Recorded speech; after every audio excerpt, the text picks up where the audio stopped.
And we begin this morning in Delaware, where Hunter Biden is set to appear in court later today to face tax-related charges. The president's son is expected to ratify a plea deal with prosecutors and plead guilty to 2 federal misdemeanor counts of failing to pay his taxes. He also faces a separate felony gun possession charge that is likely to be dismissed if he meets certain conditions, according to court documents. It's the culmination of a 5-year-long investigation, which concluded that Hunter Biden did not pay taxes in 2017 and 2018, despite owing more than $100,000. He has since paid back the debt with interest. NBC News investigative correspondent Tom Winter is in Wilmington, Delaware, and NBC News legal analyst Danny Cevallos is here with us in New York with a closer look at today's hearing. So, Tom, Biden is expected to plead guilty. What can we expect from today's hearing? Right, so this should be a hearing where really we don't have a ton of surprises today, because not only do we know what the charges are, and you laid them out, but we also know how he's going to plead, which is guilty as part of a plea agreement. Now, we haven't seen those documents yet, but bottom line here is this is a 5-year-plus investigation.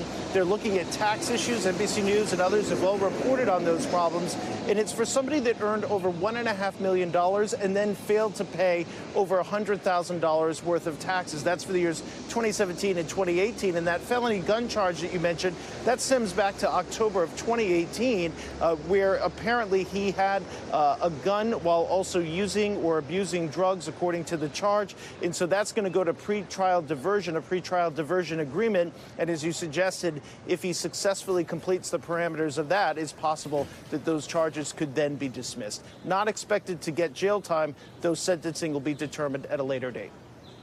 All right, and Danny, tell us about those 2 misdemeanor tax charges and that felony gun charge. Just how serious are we talking here? Typically jail time with these? It's a complicated question. Straight up a federal misdemeanor, you can expect to get a probation-only sentence. I mean, even the lowest level felony calls for 0 to 6 months in the sentencing guidelines. But another question is whether or not a misdemeanor should have been brought for these tax crimes. So that is something that I think reasonable minds can disagree about, because some will say, look, in tax cases, you work it out.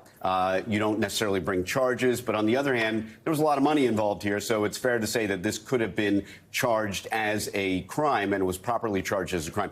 The part that I think there's a clearer answer is the federal gun charge. Rare is the case that this is something that is that is offered pretrial diversion, which is a free bite at the apple. It means that if you enter into probation, you stay out of trouble, you come back, and the government usually dismisses the case.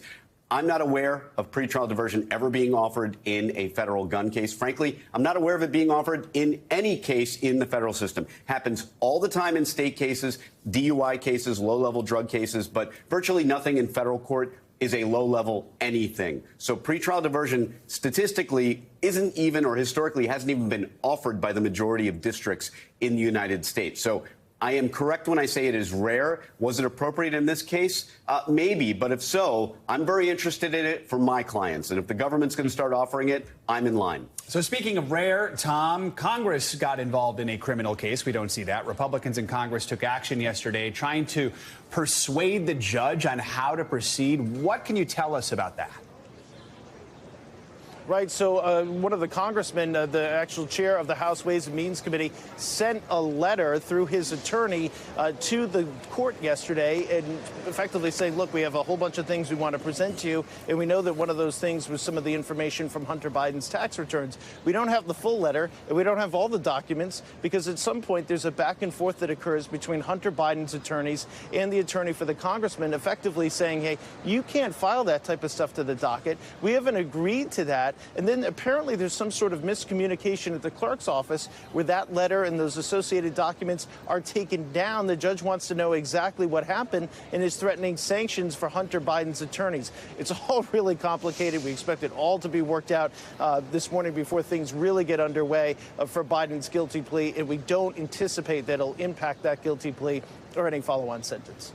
And Danny, I wanted to ask you quickly here. I know that Hunter Biden, of course, expected to sign off on this agreement, but what about the judge? Is she bound to this? I have to tell every client, as all criminal defense attorneys do, that the judge isn't required to accept the plea agreement. He or she may reject it.